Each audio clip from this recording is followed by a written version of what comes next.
Girl, look, okay. I, y'all, I done messed up. Let me tell you what I did. Now, I said Love After Lockup, 90 Day Fiance, and The Real Housewives of Atlanta Monday, right? Now, when I said all of that good shit, excuse me, people, excuse me. I just got through with trying to eat some solid food for the first time this week opposed to soup, and it ain't working out. But anyway, when I said that, I didn't take into consideration Love After Lockup actually does come on Friday. That would be Friday, Saturday. Well, Friday night. Most of y'all don't be looking for it on Friday nights unless, you know, it's somebody like Ashley Miller or somebody who do it 30 minutes after the show uploads. The show go off. She upload her video. Unless it's somebody like that. Most of y'all don't expect us to show up and show out on the reviews until at least Saturday. Well, Saturday has since passed, and today is Sunday. Meaning that my review for the Love After Lockup would actually be 3 days later, and I can't have it. Not if I'm not sick. And especially if it's not like a big review. I like to do like Greenleaf or something like that, where the conversation keeps going and going and going. Nah, this is Love After Lockup, and I'm building my audience for this show. And with that being said, unless I'm just down sick, I'm going to bring the reviews within 24 to 48 hours. So I have to do Love After Lockup today. And I told y'all in my list chat that I uploaded just about an hour or two ago that today, my face is kind of swole again, child. In other words, hell, how Quasimodo back look, that's how my face look right now, okay? I'm walking around with the Quasi face, okay? So, we not going to get on no camera and get a trolls more to talk about. We're going to go ahead on and get this one out the way because, like I said, I don't like it when it's that late. Unless it's something like a Greenleaf or a Have and Haves. These little reality shows, they lose something after so long. And before my shit lose its little juice, I'm going to come on down and come through the best way that I know how. So this is Love After Lockup Season 2, Episode 2, the $12,000 lie. And we start off with Matt and Caitlin. Child, she excited. He coming home. Do you hear me? Now, she got a best friend, Kelly, that came to pick her up to take her to closer to the prison so she could pick his ass up on the day that she supposed to. And doing that ride up to the hotel close by the prison, we learned that Kelly man locked up as well in the same facility as Matt. They friends. But see, he got 4 more years, okay? Child, these chicks is crazy as hell. Do you hear me? Well, anyway, child, Caitlin's so happy. She just going on and on and on and on and on till Kelly just tell her, girl, you might need to do a little shut the fuck up because you a little bit overbearing. Now, I ain't jealous of you, and I know you new to this here. I've been dating these jailbirds for a minute, so I'm kind of acclimated to how this here process goes. But, girl, you weighing me out. You weighing me out. You weighing me out.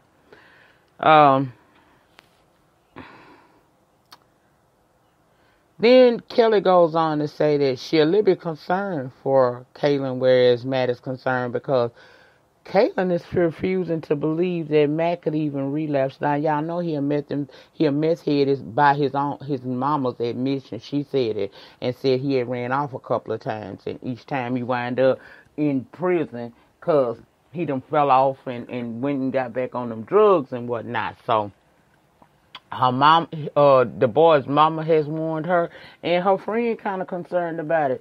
But see, Caitlin is so in love, she don't give a damn. She refused to believe that this man could actually be human and mess it up yet again. Okay? She done put all her belief system into this man, including giving her family up just for him. You giving up your family telling you they don't want no parts of this, so you chose to walk away from your family. Your friend is telling you, girl, be careful. I've been here, done this. And you giving it all up and not listening to nobody, all on a maybe. Well, this is release date, okay? And she get up early, she got to get that hair together. She ready. Now, we see her driving up to the facility, and of course, she going on and on and on and on and on again, even tearing up, child. She one of the more dramatic girls. as she gets closer to the gate. They let her ass in there after she say who she is and what her purpose is. That girl get all the way up there, and then she told by these officers that she got to get off property, and they'll bring him, and they'll bring and release him into the community. Well, what the fuck does that mean? She asked the officer. He wouldn't say. He just tell her she got to get gone, and they gonna bring him and release him into the community. Whatever the hell that means, right? Child, y'all know she dramatic as fuck, so she crying and damn near about to hyperventilate. That's all that happened this week with those two people there, okay? Now, let's go over here to Lizzie and Scott, because this a whole nother bunch of bullshit that we're going to run through real quick. Child, Lizzie is getting out, and Scott is trying to prepare to go get her. He nervous because you remember last season, he got there, him and his son Adam, and the people told him that she couldn't, she wasn't going to be released because she had reoffended while incarcerated, and they didn't know what the status was going to be, but they knew this, she wasn't getting out. So he was upset. Now he nervous, and he even about that could possibly be a reality. Get there, drive 6 hours and get there and find out she can't get out yet again. He worried about that, as well as the fact, as you all know, last week her daughter Jasmine didn't approve of Scott's relationship with her mom. And a lot of y'all, I don't know if it was the way that I said it. So let's clarify this week. I'm not saying that Jasmine does not have a right to be worried and cautious. What I was saying was that maybe by him being there for her mama and giving her the money, it may have helped keep that woman alive, because if she's a drug addict, you ain't no telling what kind of deals she was making in there. And one thing about prison politics, it don't play. You think the politics of the world in the free world is a mug? Try prison politics. And I'm telling you what I know, not what somebody told me. No, I ain't been to prison, but I have worked in the prison system. And I have family members who have told me about it, as well as friends. And it ain't no joke. People will give you things in there based off of what you say you're going to be able to provide for them. And if you don't come through with that, you could come up shanked and stinking. Okay, so it ain't no telling what she, could have, him sending her money could have done for her. Now, is it right? Hell no. She shouldn't be using that man, but she shouldn't be an addict bitch anyway. It's not right at all. If it wasn't Scott, it was going to be some other man that she found online that was going to look at her and think that she, so pretty, and they would be desperate just like Scott is, and have low self-esteem and wind up getting with her and doing her, giving her money. You can't really blame Scott for an addiction that was already there before he even came into the picture. My issue with Jasmine is, don't put the fault on this man. Put that fault where it belongs, and it's with your mama. Your mama knew she had a child. Your mama knew she had an addiction. Your mama had the free will to offend and go to prison or not offend and get us some help, and she chose to be a repeat offender. Your mama made these decisions for her life. Scott is just a person that's caught up in the middle of all of her bullshit, because he got issues about his damn self. He don't know his damn worth. So I don't like Jasmine because she's trying to take that blame somewhat off of her mama and place it clearly upon this man's shoulders, when this woman had an addiction and a proclivity to going back and forth to prison long before this man ever came into her life. Lay that blame where it's supposed to be laid, and that is on Lizzie's back. She grown-ass woman, okay? Well, even though she done said she don't really approve of her relationship, her mom's relationship with Scott, she show up at Scott's ready to get the ride down to the prison to see her mom be released as well. Now, he introduces his son Adam. Adam don't want Lizzie with his daddy no more than Jasmine want Lizzie with Scott. Okay? It's an even thing. That boy think that the woman using him for his daddy for his money, and I do too. But at least he's more respectful of how he feels as far as voicing it than what Jasmine was. Scott told him last season he felt like this was a scam, but he not harping on his daddy because his daddy made a decision about his life. Even though we learned that Scott wasn't in no damn debt, but he is now. This man is in debt behind this woman. Anyway, they head on out to the prison to wait on her, and child, they get there and we see them standing outside the prison gate waiting on this prison van that's supposed to come up and drop Lizzie's ass off. And child, they made it a big ass dramatic van pull up. Lizzie jumps out, runs into Scott's arms. He ain't ready. They wind up falling down and rolling down a hill. She kissing on him. She seemed to be happy at this point. Now, I don't know if it's because she with him or because her ass free. You never know.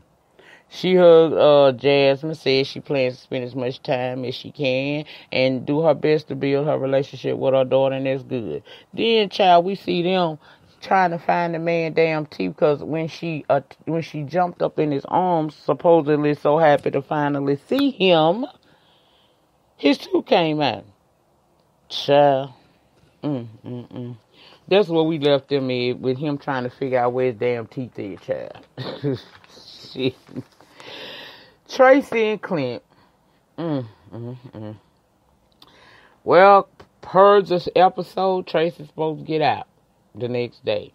And the day after that, her and Clint gonna get married. Now, he say he saved up for this trip, but we saw his mama giving him a credit card, warning him to watch how you spend.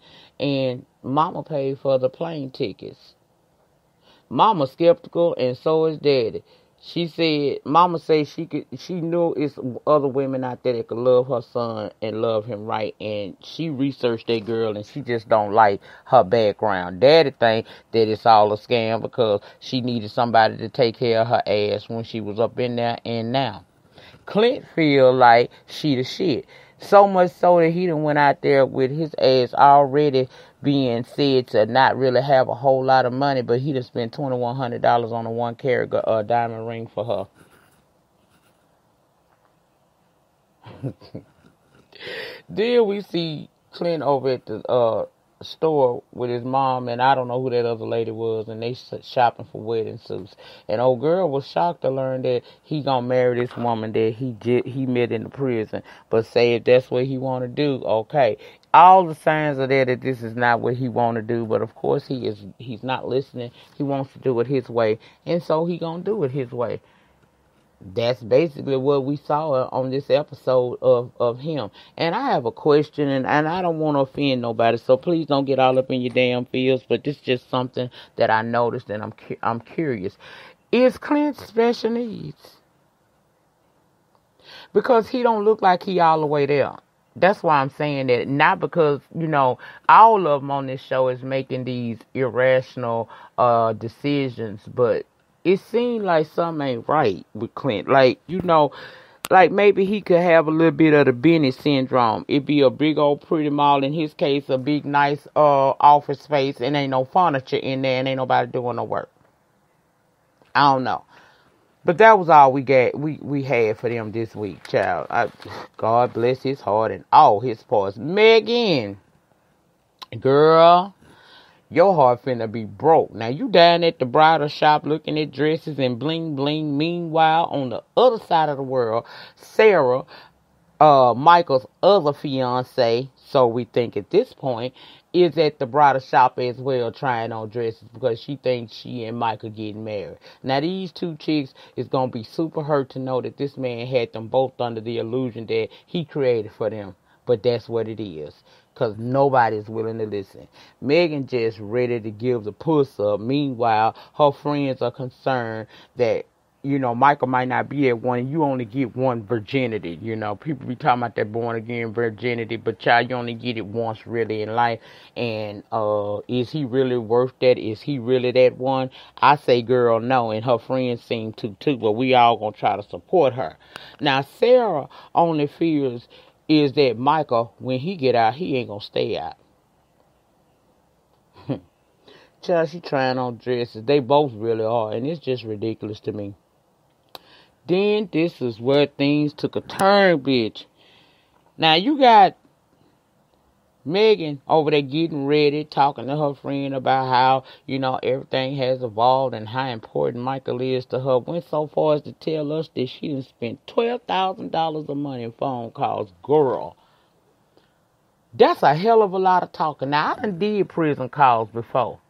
Y'all know, that's how the hell many of y'all met me, was because I was going through with my son. Had got into some trouble. They had him on lockdown status and shit. But $12,000 a month? Bitch, some people don't make $12,000 a damn month. How the fuck is you spending 12 G's a month on a damn phone call? If that ain't a lie from the pits of hell, I don't know what is. That's an unnecessary lie.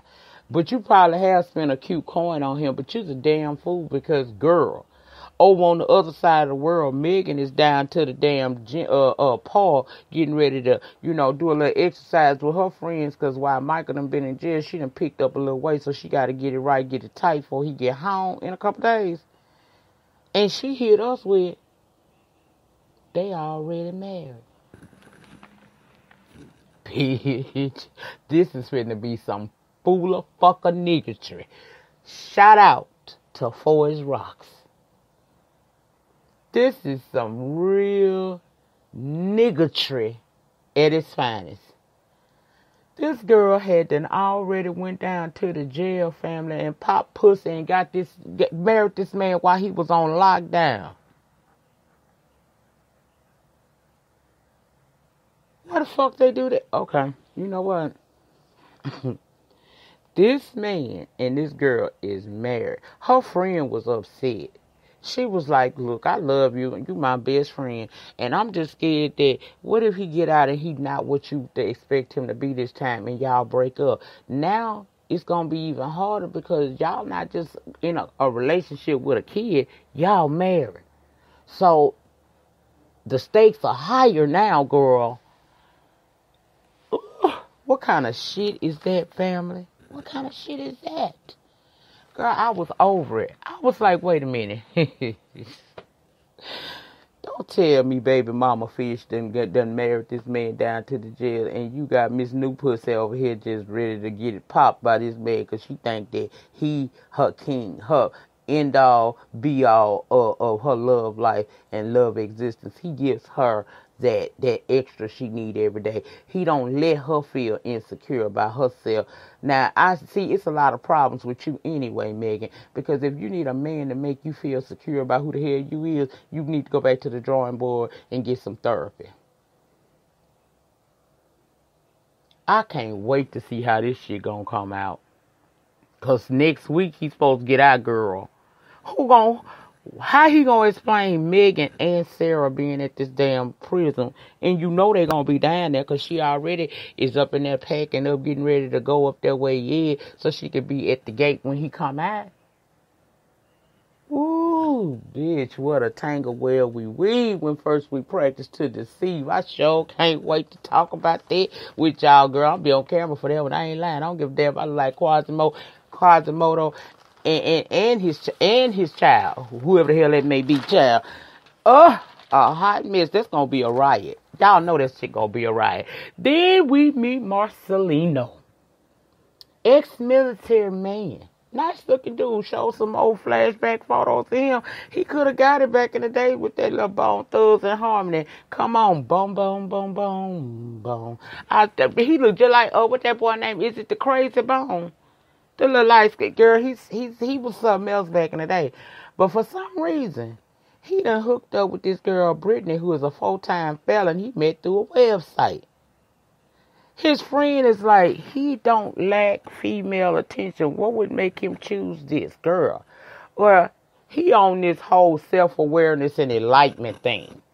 So much so that he done swore off other women. He ain't had no good piece of pussy in a year. That might be what's wrong with him. He ain't thinking right. That serotonin ain't squishing right up there in that brain because he ain't had no stimulation up there in a minute. But anyway, child, he is all into this girl. He vested, baby. Now, he ain't formally proposed to her yet, but that's coming. He said he gonna be there for her. He gonna stand by his jailbird. who, by the way, is bisexual. So he is doing all of this preparation and giving of himself, not even sure she A, gonna stay out of jail because this girl got a history of going to jail, or B, is she even gonna want to stick with a man. But I guess he think he got that Midas touch because he been holding that thing in for about a year. Whatever, he convinced. He got it so bad, y'all, sometimes when she call, he actually knows when she's gonna call, so he is standing outside the prison so that when she call, he is right there and he can somehow feel like he's closer to her. They had a little conversation about her getting ready to get out, and when they hung up, child, he broke down crying. He said those was happy tears because this the last time I have to hang up and leave her here. Bitch, I'm done. I'm done. Family, I am. It's another couple. That chick, that white chick. We got some more couples to meet, y'all. This is just the beginning. Peace. Ooh.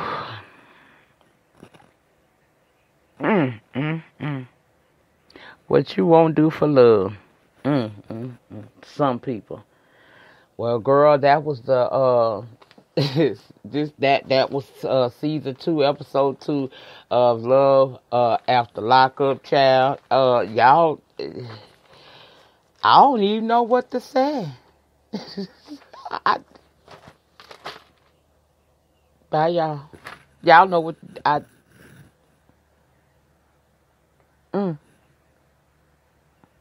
It is some lonely, desperate people in this world. Do you hear what I'm saying? It's some lonely, desperate people in this world. Now, I know some people might say, oh, they just doing it for the coin. Y'all, yeah, so some of it is for the coin. But people is really in these relationships. And we see these relationships play out after the show go off. Because I've been keeping up with Lizzie and Scott and all of these people that, you know, the returning cast. Not these people, these new people. I ain't know nothing about them. I heard about them on the trailer. But the old people like Lizzie and Scott and that white girl and all of that, you know what I'm saying? The country white girl, old lady. Y'all, when I tell you, it's some hurt people in this world and they will seek out love from so. If you don't know what love is, look in the mirror and begin to love the image that you see. That's where it begins at. Until you can look in that mirror and love everything about yourself, flaws and all, honey, you are not prepared to be able to love somebody else. And it's showing out. It's playing out right here on this show in front of each and every one of us. It's a disconnect somewhere that makes you think that you have to settle for situations like this. Now, do I think there could be love after lockup? Hell yeah. I believe in love. I believe that anything is possible. Do I think these are cases? Hell to the no.